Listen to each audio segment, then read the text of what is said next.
Thank you very much, Dr. Islah.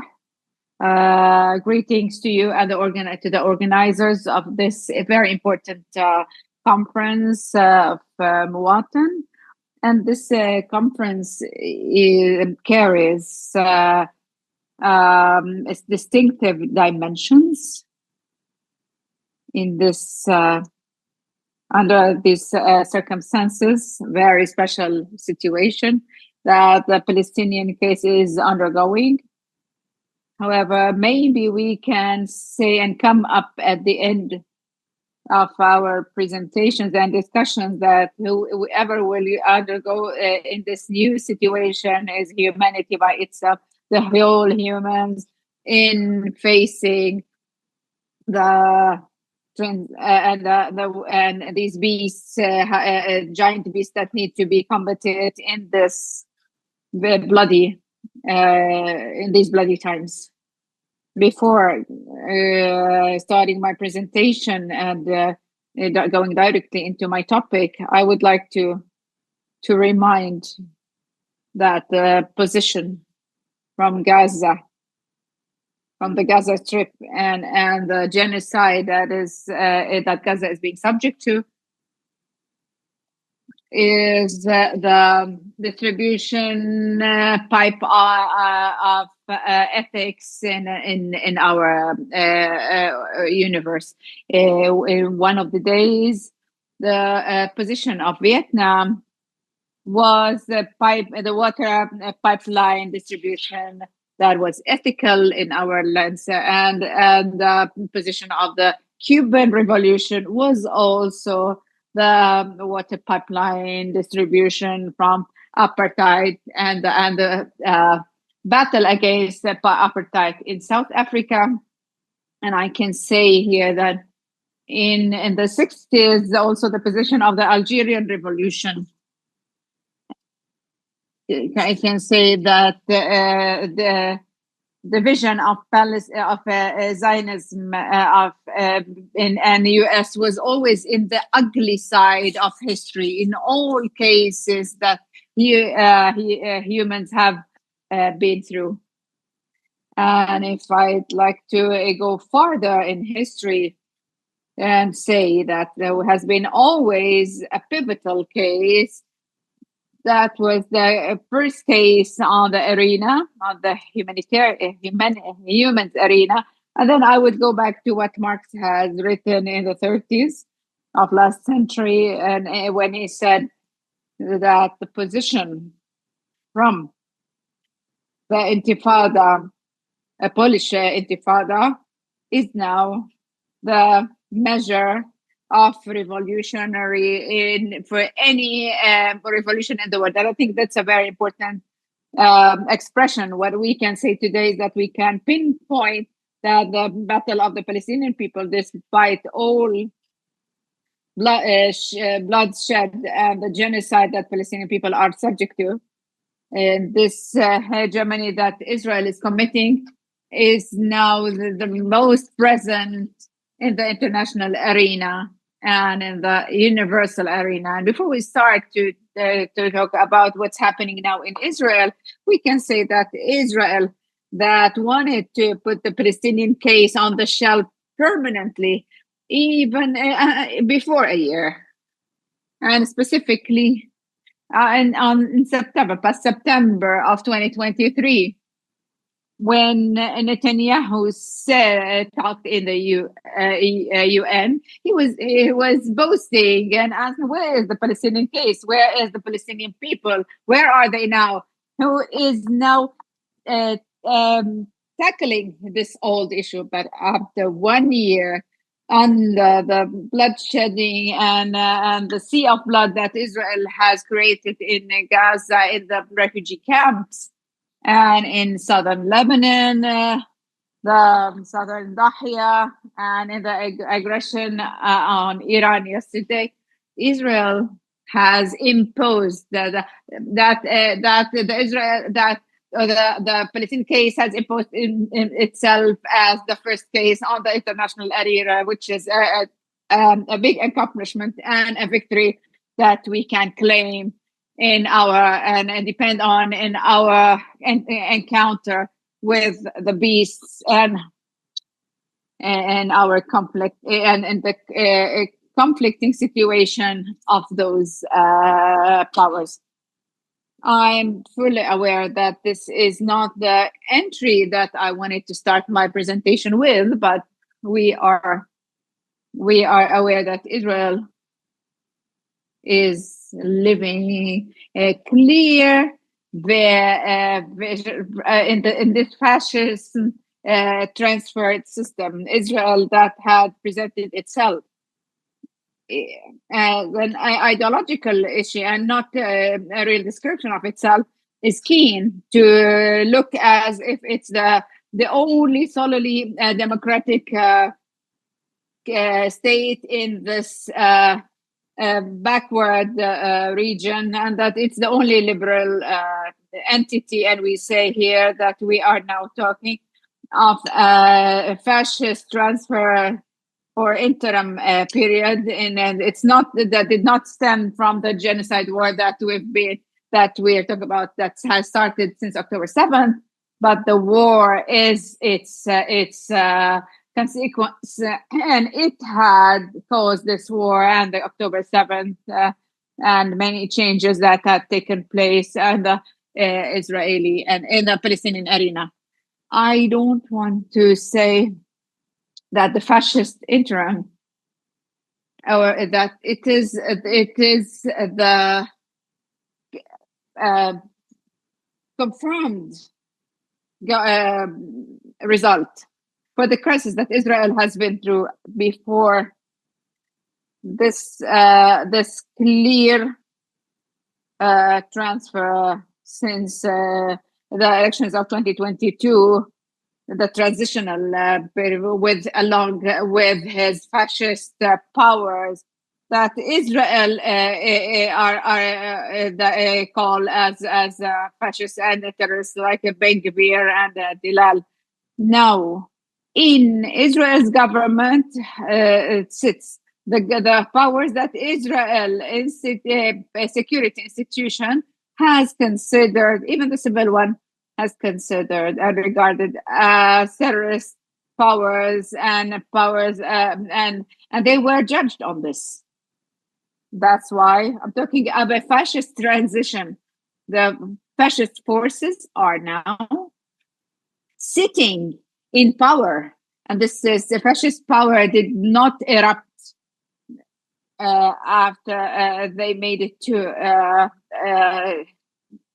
the controlling, but it's this transformation, the fascist transformation had led to this, and that was a natural result when the fascist discourse was the dominating discourse in Israel. And I would say that fascist is responding to the deep crisis in Israel, which is, and here it's not a surprise to anyone, it's at the end of the day, it's the crisis of the Israeli occupation after 57 years. And I'm talking about an occupation, the occupation of the 1967 borders. And I'm saying, and areas, this occupation has made it to the farthest extent and cannot now move on to any way.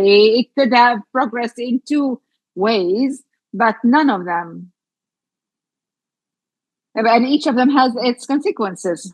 It could have been progressed to a point by which it can have said that we cannot move on, we cannot keep on occupying, we cannot handle it, we need to just settle the Palestinian case, even if not as we wish, or we need to politically reconsider our thoughts and to recognize Palestinian people and coexist with them. The extremist, the right wing did not keep a chance before having a new, the eruption of a new power that would see that might be the exit point, which is a logical one. It's the right one. But there was no force that had, or the power to had the dared to oppose the colonizing discourse. That's why the other option to exit this conflict, this crisis of occupation, was to go towards apartheid, to the genocide, to eliminate Palestinian people and its rights, and to disregard its rights, and just to convert to this plan, which was the force that the fascists have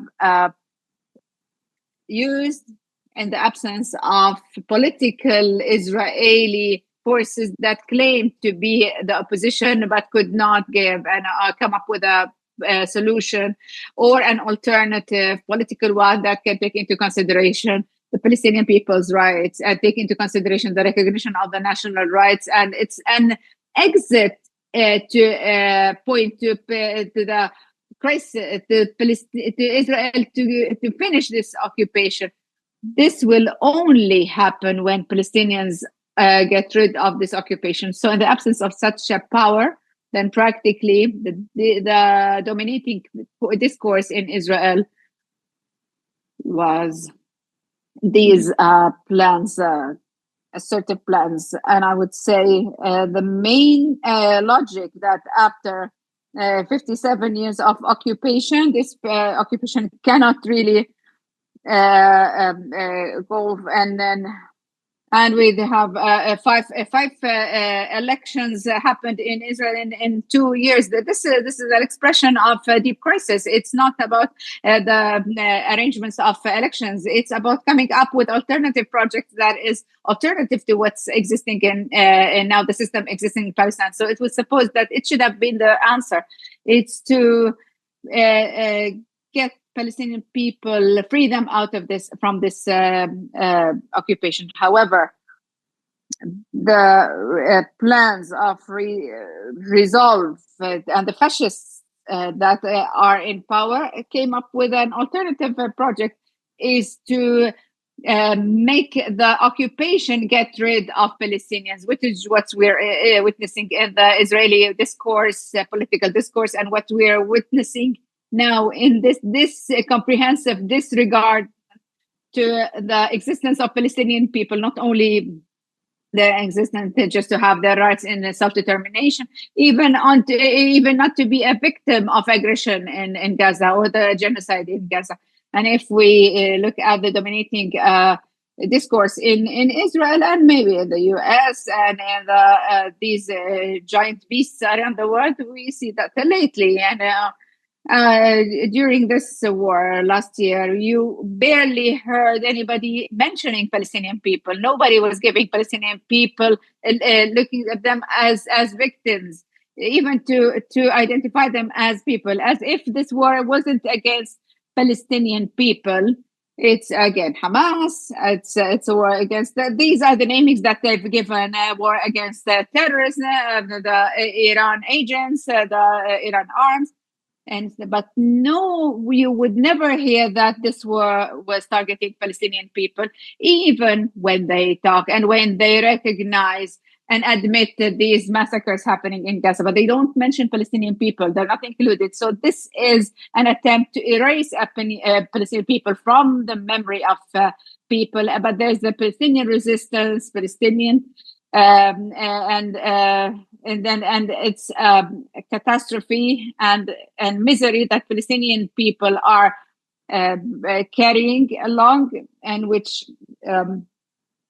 forces their existence in the minds of other nations and in the conviction of other people who support Palestine and are in solidarity with Palestinian people. So instead of this transitional of getting Palestinian people get rid out of the occupation, it's to make occupation get rid of Palestinians based on the complicity of the universal systems and global system led by the US and the inability of others. According to this resolving plan and according to Palestinians, what do? It's either to accept what the occupation wants, or to be migrated, or to die and be forcefully killed.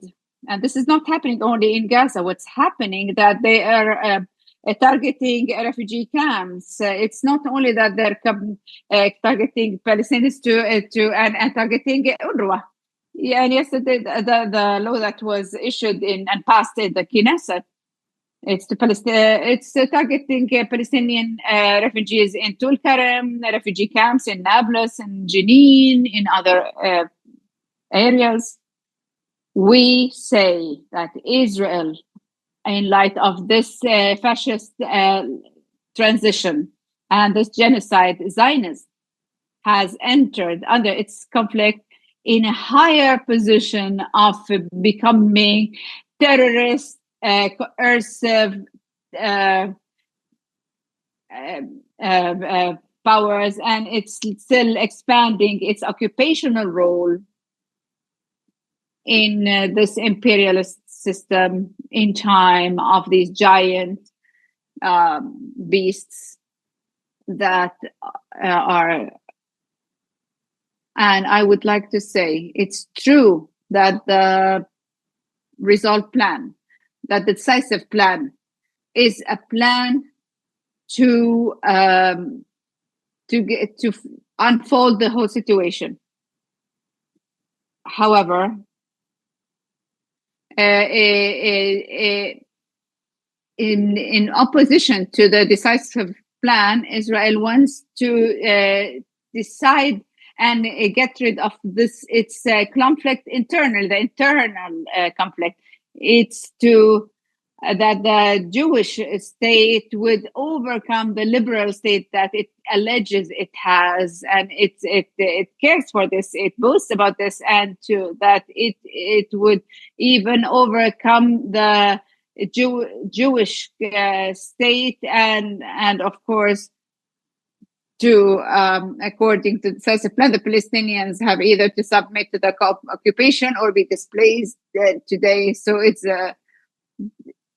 and to serve and thus the troubled Zionism entered the higher stage of blatant dictatorial and terrorist savagery, seeking to improve its position and expand the scope of its functional role in the imperialist system in the time of giant monsters. And nowadays we see that in the security issues, the Israel that had talked about the dominancy of religionization of the military, the predominance of the army of God over the people's army, and the dominance of the political, ideological culture of settler militias and armed fascists in Israel, and towards all Jewish forces that oppose this fascist occupational position that wants to erase and eliminate the Palestinian case and Palestinian people.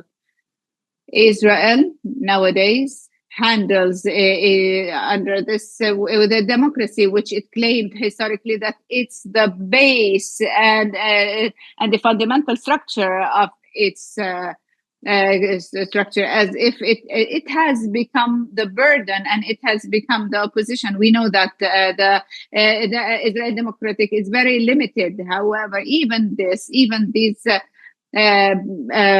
signs were not accepted by the fascist powers, and some of these laws have become a burden in face of its colonizing plans, and in the confirming the Judaization of the state,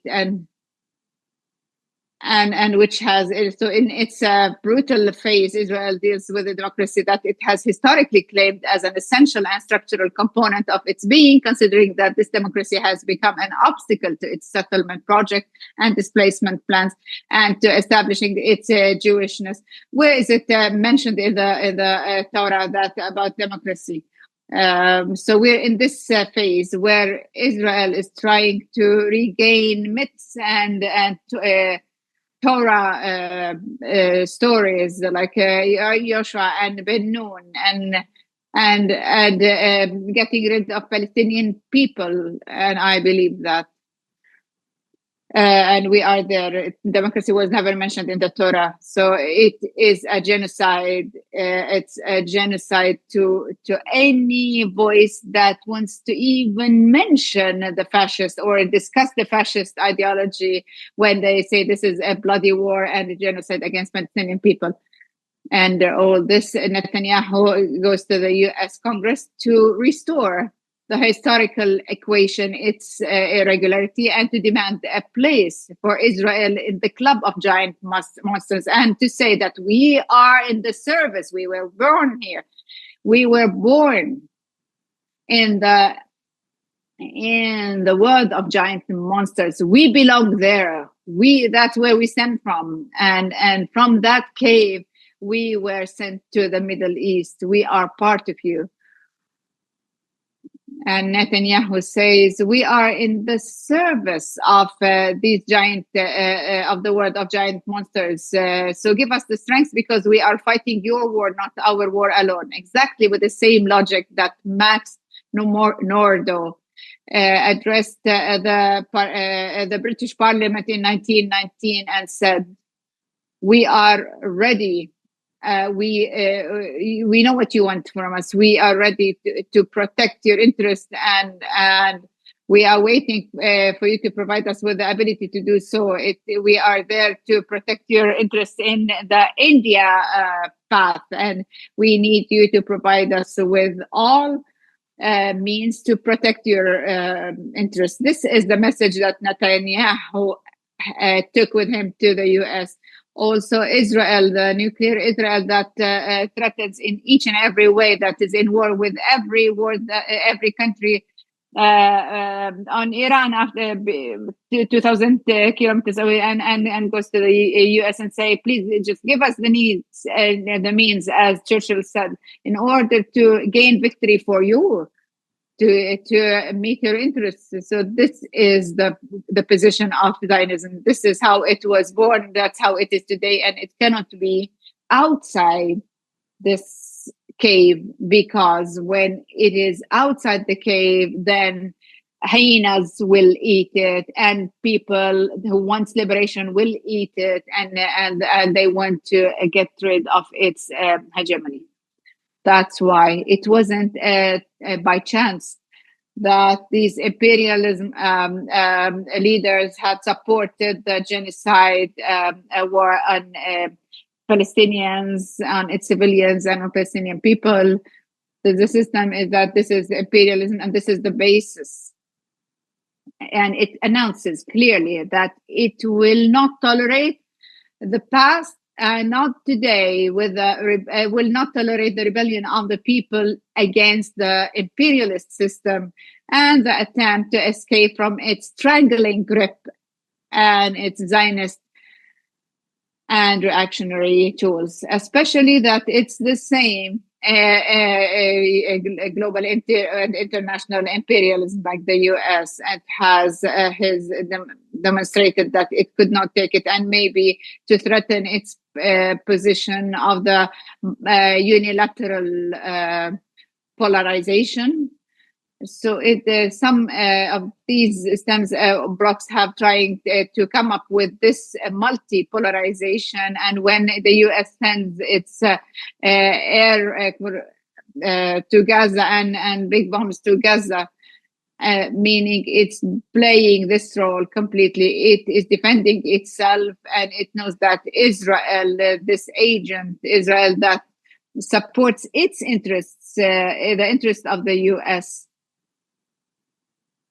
The Marxist thinker Wolf Ehrlich, the Israeli communist, wrote and said, Zionists might have a different separate interests of the imperialist American interests, but these interests cannot be met except within the context and within the framework and the acceptance of the imperialist project in the area. We know, we see it on TV and everywhere, not only in the analysis, that Israel is unable to serve its interests, even if they were separate and if they were contradicting with the interests of the US, unless it succeeded in entering it within the imperialist project. And this is what's happening. I would like to say, that according to the giant monsters world and the global imperialism, the inability to Israel to win, not only to be is just a system, and it is this fragmentation of its main pillars and main tools in the area and in the world. And here I would like to finish with one thing. It wasn't by accident that Israel would come out. It was not a coincidence that all these demonstrations around the world took place, the youth demonstrations in imperialist countries, and to show and uncover the forgeness of those countries. What they said, we're not the ones to liberate Palestine in falsehood of the free world and the falsehood of its humanity. And their inner voice said, we are not the ones who will liberate Palestine with our noisy demonstrations and stubborn sit-ins in support of Gaza and Palestine. And Palestine is the one that will liberate us. The global popular solidarity with the people, Palestinian people's liberation battle, launches a global liberation process in a time of giant. It is the call for the free world to join the battle for the liberation of Palestine, and so that they would free themselves from this imperialist network where their interests contradict with the interests of their people and youth and generations. Thank you very much.